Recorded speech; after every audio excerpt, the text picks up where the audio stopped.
The call ends, but the echo of her voice stays. I stare at the blank wall, my chest tight with something I can't name. $85,000. For him. For the brother who still calls me, the bossy one. I open my laptop, fingers trembling over the keyboard. The alert from my bank flashes again. Unusual activity on a closed joint account. That account was meant to help Dad when he lost his job. I shut it 3 weeks ago. No one else should have access. My pulse drums in my ears. I call my lawyer, Naomi Brooks. She answers on the second ring. Naomi, someone tried to open my old account. Who? She asks sharply. I don't know yet, but it was right after my parents gave Noah 85 grand. The silence on the line feels heavy. You need to start documenting, Naomi says. Everything, every transaction, every message. Her tone slices through the fog in my head. I open a new spreadsheet. Title, Family Ledger. Row 1, down payment to Noah, $85,000. Row 2, assistance to Evelyn, $0. The contrast makes my stomach twist. I stare at the screen until the numbers blur. Independent. That word again.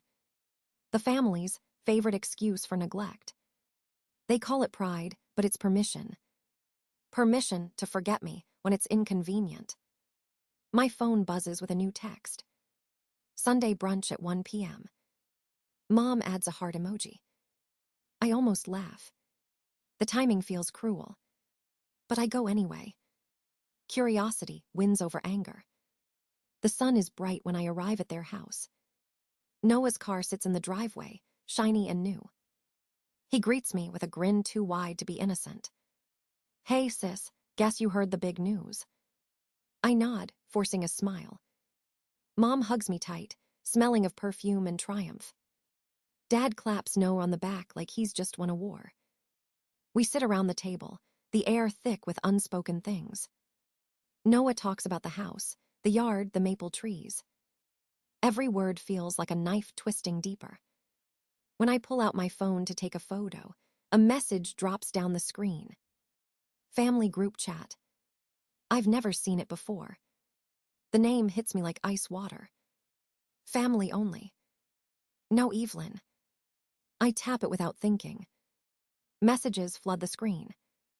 Mom, remember to check her old account. Dad, make sure she doesn't notice. Noah, she never checks, too busy working. My fingers go numb. I scroll faster, hoping it's a misunderstanding. It is. They've been planning it for weeks.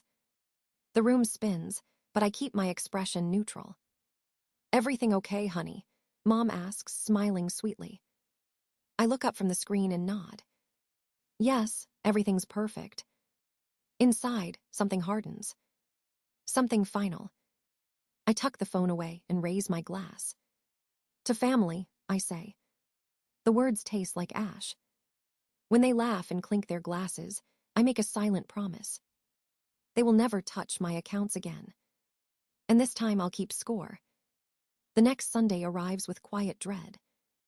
I drive to brunch rehearsing calm, counting every breath. The dining room glows with sunlight and false warmth. Mom waves me over like nothing's wrong. Dad carves ham, humming an old tune. Noah sits beside his fiancée, proud and loud. He's talking about remodeling already. Copper fixtures, new roof, maybe a skylight. His words buzz around the table like flies. I sip my water, pretending to listen. How much will that cost? I ask softly. He shrugs, around 18 grand, but worth it. Mom's smile tightens. Don't start, Evelyn. Start what? I ask. Talking money, Dad says sharply. It's not proper for women. The words land heavy. Old, tired, poisonous. Noah chuckles under his breath. There she goes, counting pennies again. The laughter rolls across the table. I force my jaw to unclench. Mom folds her napkin in neat squares. We're helping him with the landscaping, she says. The yard will be perfect for future kids. The same yard I dreamed about when I toured that house. I nod slowly. Taylor, Noah's fiancé, joins in. They helped with my student loans too. They're amazing. My throat burns. I swallow hard. Family takes care of family. That's the line they love to repeat. I check my phone under the table. A text from Naomi flashes. Found documents, call me ASAP. I excuse myself to the bathroom. My hands tremble as I dial. Naomi answers on the first ring. Evelyn, I confirmed forgery on your old account. The room feels smaller. What kind of forgery? I whisper. Signatures, transfers, multiple instances. By who? She hesitates. Your parents' names are on the records. The words scrape like metal. I stare at my reflection in the mirror. The woman looking back doesn't flinch. Keep digging, I tell her. When I return to the table, everyone's laughing again. Mom looks up. Work emergency. Something like that. Her smile falters. You should really learn to separate work from family. I slide my phone into my bag. Maybe family should learn to separate lies from love. Dad frowns. What's that supposed to mean? Nothing, I say, but my voice is steel now. Noah smirks. You've always been dramatic. I meet his eyes. Only when people steal from me. The table goes silent. Mom's fork clatters. Dad's face reddens. That's enough, young lady. I stand, napkin falling to the floor. I think we're done here. Their voices chase me out the door, but I don't look back. In the car, I breathe for the first time in weeks. Naomi's message pings again. More evidence coming. It's worse than we thought. I close my eyes, gripping the steering wheel. It's not just money anymore. It's betrayal written in my own handwriting. And they signed it for me. The phone rings just past midnight. Noah's name flashes on the screen. I almost let it go to voicemail, but curiosity wins. Hey, Evie, he says, breathless and nervous. There's a problem with the house. I lean against the counter, staring at the clock. What kind of problem? Black mold in the attic. It's bad. I need $18,000 for remediation. I take a slow sip of water. That's a lot of money, Noah. It's just temporary. 60 days and I'll pay you back. My stomach tightens. Did you ask Mom and Dad? He hesitates too long. They said you're doing great, and you always help when it matters. Of course they did. I close my eyes. The same pattern, over and over. I can't help you, I say quietly. He laughs, but it's forced. You mean you won't? This isn't my responsibility. Your family, Evelyn, he shouts. Yes, I whisper, and that's the problem. I hang up before he can say more. The silence after feels like freedom. 3 missed calls follow. Then one from Mom. Her voicemail drips with guilt. I don't understand why you're being so selfish. Family supports family. The next morning, I delete every message. I drive to the office early, needing air. Naomi calls as I step out of the elevator.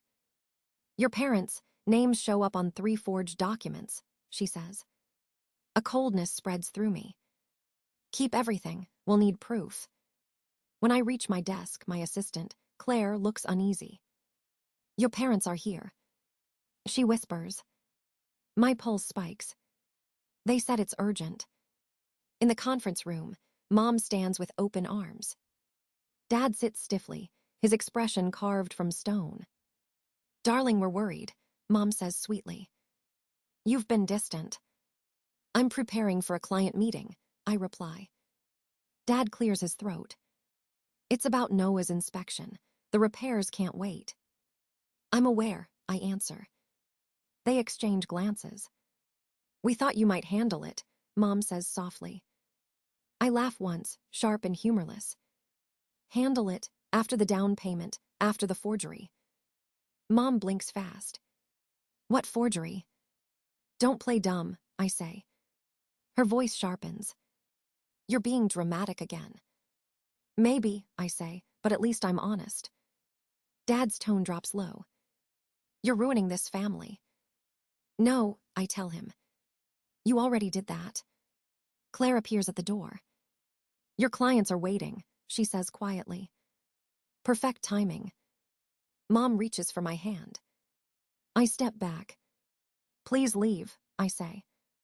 They leave without a word. My phone buzzes 10 minutes later. Credit alert. New account opened in my name. 9,000 in charges. Hardware stores, travel bookings. Every nerve in my body goes still. I forward the message to Naomi. Her reply is instant. This is criminal, Evelyn. We need to act. I stare out the window as the city wakes below. The truth is finally clear. This isn't a misunderstanding. It's theft wrapped in love. And I'm done pretending not to see it. The cafe smells like burnt espresso and rain. Across from me sits Grace, my cousin, the family's ghost. We haven't spoken in 5 years. She stirs her drink without looking up. They did it to me too, she says finally. My pulse skips. What do you mean? When Grandma died, I asked about her estate. The next week I was cut off. Her eyes meet mine, steady and sad. They forged my signature on a property transfer, Florida condo, sold it without telling me. I grip my cup tighter. How much? About 40,000, but I found emails. It wasn't just me. She slides a folder across the table. Inside are scanned bank statements and notarized forms. Every page carries my last name. Some have my forged signature.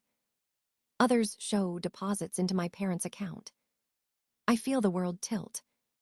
300,000, Grace says quietly. That's how much they've taken from you over the years. The number lands like a punch. She continues. I've been tracking them since Thanksgiving. Aunt Laura left her email open on my laptop. Her voice hardens. They've been selling properties, opening cards, shifting money, all under family names. I swallow hard. Naomi's words echo in my head. This is criminal. Grace reaches across the table, fingers brushing mine. They'll twist it, you know. They'll say you're ungrateful, crazy, just like they did with me. I know, I whisper. But I'm done letting them rewrite my story. That night, I stay in my office until midnight. Spreadsheets line my screen. Transfers, dates, patterns. The truth becomes a map of betrayal. Claire knocks softly. You're still here. I'm making sure they never touch another cent of mine. She hesitates. Do you want help? Yes, I say. We print every document, label every folder. By dawn, the desk is covered in proof. Naomi calls early. We can build a case. Identity theft, wire fraud, forgery. Her tone is calm but fierce. We'll need witness statements, maybe Grace. She's in, I say. Naomi exhales. Then let's prepare. The following days blur together. Grace and I meet at my apartment, sorting evidence late into the night. We speak less about pain and more about plans. Claire brings coffee and quiet determination. She's younger, but her loyalty feels older than blood. By the third night, my printer runs nonstop. Each page feels like reclaiming a piece of myself. Grace looks at the growing stacks of files. You realize what this means? Yes, I reply. This isn't a family feud anymore. It's justice, she finishes. We seal the last envelope together. I write one line across the cover in black ink. Family accountability records. The next morning, I send certified letters to my parents and Noah. Each envelope identical. Each containing evidence and an invitation. A meeting. Saturday, 10 a.m. No excuses. No more secrets. The countdown begins. Saturday morning arrives heavy with silence. The conference table gleams under the soft light. I've arranged every chair, Every document, every truth. Mom and Dad sit together, nervous but pretending calm. Noah slouches, scrolling his phone, arrogance fatting. Grace sits beside me, hands folded tight. Naomi stands near the head of the table, steady and sharp. Claire waits by the door, silent witness to everything. I take a deep breath. "Thank you for coming," I begin. Mom forces a smile. "This feels unnecessary, dear. We're family." "This isn't a family chat," I say. "It's an accounting." Dad frowns. "What kind of accounting?" I slide the first folder forward. "My financial support to this family over 15 years. The total glows at the bottom of the page. $302,000. Dad's jaw tightens. Mom's bracelet clinks against the table. Noah scoffs. "You're keeping score now. That's pathetic." "Apparently, my generosity wasn't appreciated," I reply. Naomi steps forward. "These are documented transfers from Evelyn's accounts to yours." She flips through highlighted pages. Some were voluntary, many were not. Mom's smile cracks. "Are you accusing us of theft?"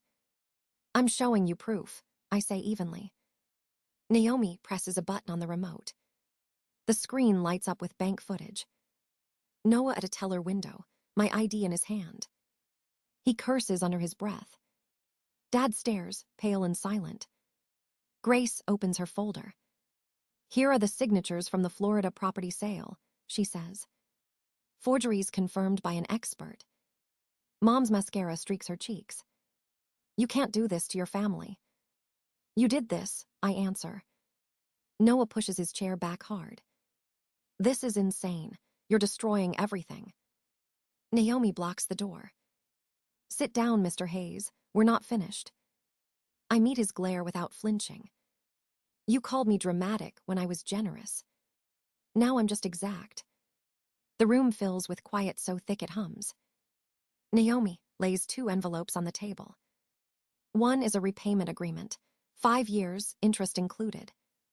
The other is a criminal complaint, ready for the district attorney. Dad's hands shake. "This can't be happening." "It already did," I say. Grace leans forward. "And the Florida property will be restored to both of us." Mom covers her face with trembling fingers. "We never meant to hurt you." "You meant to take advantage," I correct. Every lie stripped bare between us. Noah stares at the paper, defeated. "I can't pay this," he mutters. "Then sell the house," I say. Mom gasps. Dad closes his eyes. The pen trembles in her hand before she signs. Then Dad signs. Then Noah. The scratching of ink sounds like final judgment. Naomi gathers the papers, nodding once. "It's done." Mom whispers through tears. "Is this what you wanted?" "No," I say softly. "This is what you made necessary." As they leave, the house feels lighter. Grace exhales. "They finally saw you." For once, I say, they saw the truth. A month passes before the air finally feels clean. The papers are signed, the accounts untangled, the silence heavy. I move through each day with a strange lightness, half relief, half ache. Naomi sends updates weekly. Payments are arriving on schedule. The first check comes from my parents. $3,500. A note tucked inside the envelope. 2 words written in my mother's looping hand. "We're sorry." No excuses, no explanations, no guilt-soaked phrases. Just that. I place the check in a folder labeled restitution. It feels less like money and more like acknowledgement. Grace calls that afternoon. "They sold the boat," she says. "And the Cadillac, moving into a senior apartment next month." Her voice carries no joy, only quiet closure. Noah's house is listed for short sale. The photo shows a "for sale" sign on the same lawn I once dreamed of. I scroll past without emotion.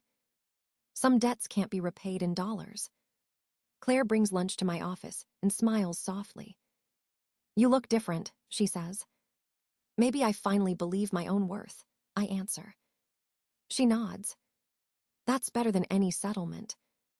That weekend, I drive out to the lake. The house I lost a year ago is back on the market. The buyer's backed out. The agent greets me with bright eyes and a firm handshake. No financing contingencies, she says. All cash offer accepted. When I sign the papers, my hand doesn't shake. The ink flows smooth and final across the page. Mine. Paid in full. No strings. No guilt. Just earned peace. The keys are heavy in my palm, warm from sunlight. Inside, the rooms smell of cedar and second chances. Grace and Naomi arrive later with champagne. Claire follows with fresh flowers and laughter. We toast around the fireplace, the glasses catching gold light. To freedom, Grace says. To boundaries, Naomi adds. To chosen family, Claire finishes. We clink glasses, and for once I don't feel like an outsider. A framed print sits above the mantel. My final ledger, titled Family Ledger, account settled. The numbers mean nothing now. What matters is the blank space beneath them. Proof that peace has no price tag. After everyone leaves, I walk down to the dock. The lake mirrors the fatting sun, soft and endless. My phone vibrates in my pocket. Mom's name glows on the screen, the same old ringtone playing faintly. I let it ring until it fades to silence. The wind moves across the water, gentle and unhurried. For the first time in years, I don't feel responsible for anyone's comfort. I belong to myself now. Every breath feels earned. Every ripple on the water reminds me of what I reclaimed. Independence wasn't what isolated me. It's what set me free. The evening settles quiet around the lake. I sit on the dock, legs swinging above the water, air cool against my skin. The world feels steady for once, no lies humming beneath the surface. My reflection ripples, clear and unbroken. The phone rests beside me, silent, its screen dark. I don't reach for it. Not anymore. The people who drained me taught me something they never meant to. That freedom isn't given, it's reclaimed. That love without respect is just control in disguise. The stars appear, one by one, bright and honest. Behind me, my house glows with soft light. No ghosts. No debts. Just space I built on my own terms.